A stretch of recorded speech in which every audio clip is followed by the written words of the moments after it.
And now to two boys who were huge back in the 80s as pop duo Bros. Since finding fame and wealth and then losing it all, the brothers Goss are still going strong over in America. One's got a starring role in vampire flick Blade 2 and the other's still making music. Xclusive recently caught up with Matt and Luke for the lowdown on life, love and making a living. I see you stranded, yeah, you took me home. They were the twins that took the pop world by storm back in the late 80s. High-pitched choir boys squeaking, ripped denims and bottle-top shoes, the Goss brothers drove their fans absolutely bonkers. I owe you nothing at all. Yet their fall from fame was almost as meteoric as their rags to riches rise, as the boys split up in 1991 amid stories that they had blown away a lot of their cash. But now, a decade on, the once dynamic duo have re-emerged, with Matt spotted sporting a tea-cozy hat a la Badly Drawn Boy, and drummer boy Luke making his Hollywood debut in the high-kicking vampire flick Blade 2. You and I, we have the same enemy. We want the same thing. In the film, Luke does battle with Wesley Snipes as the arch-villain of the piece, a role he was dying to get his teeth into. We did a 45-minute sit-down meeting, just me and the director, no casting people.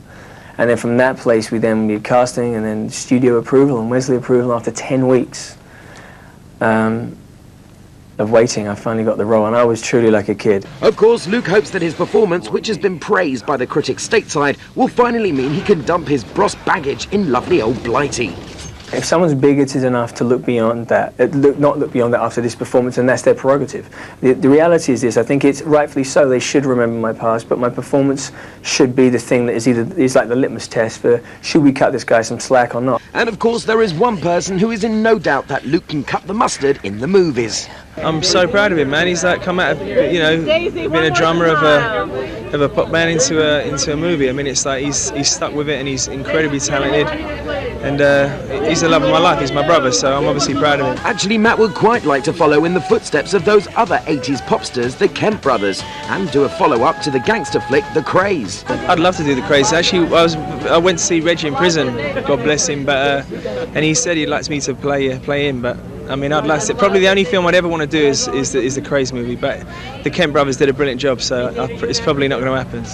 No, it's not. And anyway, Matt is still intent on trying to resurrect his musical career in LA. I just finished recording here in this studio about a week ago. So I'm mixing the album now, and it should come out late summer. Yeah, so I'm really happy. Best album I've ever made in my life. Well, we'll just have to see about that, but it might be a while before Matt recaptures his Bros glory days.